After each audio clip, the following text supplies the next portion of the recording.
ইফতার করানো কেন এত মর্যাদাপূর্ণ? রমজান রহমত, মাগফিরাত ও নাজাতের মাস।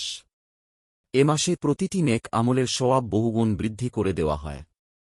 শুধু নিজের ইবাদতে সীমাবদ্ধ না থেকে অন্যের ইবাদতে সহযোগিতা করাও এ মাসের একটি গুরুত্বপূর্ণ শিক্ষা। বিশেষ করে রোজাদারকে ইফতার করানো এমন একটি আমল যা সামান্য খরচে অসীম সওয়াবের দ্বার খুলে দেয়। আল্লাহ তাআলা পবিত্র কোরআনে সৎকর্ম ও সহযোগিতার ব্যাপারে নির্দেশ দিয়েছেন। তিনি বলেন, তোমরা সৎকর্ম ও তাকওয়ার কাজে একে অপরকে সহযোগিতা করো। সূরা মাইদা আয়াত ২। রোজাদারকে ইফতার করানো এই সহযোগিতারই এক উজ্জ্বল উদাহরণ। একজন ব্যক্তি সারা দিন ক্ষুধা ও তৃষ্ণা সহ্য করে আল্লাহর সন্তুষ্টির জন্য রোজা রাখে। তার সেই ইবাদত পূর্ণ করতে সামান্য খাবার দিয়ে সাহায্য করা মানে তার ইবাদতের অংশীদার হওয়া। রাসূলুল্লাহ সাল্লাল্লাহু আলাইহি ওয়াসাল্লাম এ আমলের বিশেষ ফজিলত বর্ণনা করেছেন।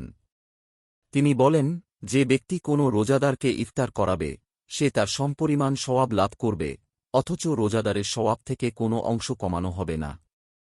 তিরমিজি হাদিস ৮০৭, ইবনে মাজাহ হাদিস ১৭৪৬। এই হাদিস আমাদের জন্য একটি বড় সুসংবাদ। একটি খেজুর, এক গ্লাস পানি বা সামান্য খাবার দিয়েও একজন মুমিন রোজার সমপরিমাণ সওয়াব অর্জন করতে পারে। অর্থাৎ সামর্থ্য কম হলেও এই আমল থেকে কেউ বঞ্চিত হওয়ার সুযোগ নেই।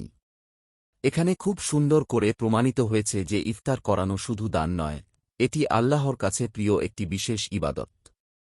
এর মাধ্যমে মানুষের প্রতি ভালোবাসা, সহমর্মিতা ও উদারতার চর্চা হয়।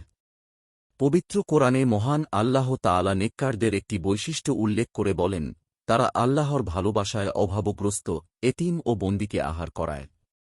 সূরা আল ইনসান আয়াত ৮।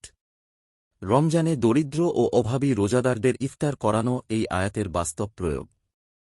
এতে একদিকে ক্ষুধার্ত মানুষের কষ্ট লাঘব হয়, অন্যদিকে দাতার অন্তরে তাকওয়া ও মানবিকতা বৃদ্ধি পায়। রোজাদারকে ইফতার করানোর আরেকটি বড় দিক হল, এটি সমাজে ভ্রাতৃত্ব ও ঐক্যের পরিবেশ সৃষ্টি করে।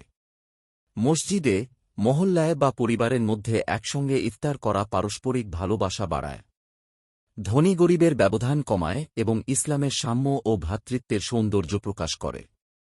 তবে এক্ষেত্রে কিছু বিষয় খেয়াল রাখা প্রয়োজন। ইফতার আয়োজন যেন প্রদর্শন, অপচয় বা প্রতিযোগিতার মাধ্যম না হয়। আল্লাহ বলেন, নিশ্চয়ই অপচয়কারীরা শয়তানের ভাই।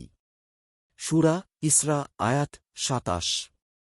অতএব আড়ম্বর নয়, আন্তরিকতা ও ইখলাসী হওয়া উচিত মূল লক্ষ্য। অল্প হলেও ভালোবাসা ও আল্লাহর সন্তুষ্টির নিয়তে ইফতার করানোই প্রকৃত সওয়াবের কারণ।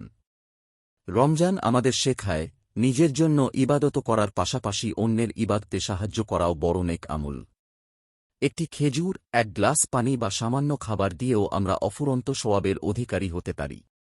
তাই আসুন এই বরকতময় মাসে আমরা রোজাদারদের ইফতার করানোর অভ্যাস গড়ে তুলি এবং দান, সহমর্মিতা ও তাকওয়ার মাধ্যমে আল্লাহর নৈকট্য অর্জনের চেষ্টা করি। নিয়মিত ইসলামিক এবং স্বাস্থ্য বিষয়ক ভিডিও পেতে লাইক, কমেন্ট, ফলো এবং চ্যানেলটি সাবস্ক্রাইব করে পাশে থাকবেন। মহান আল্লাহ আপনাকে উত্তম যা দান করুক। আমিন।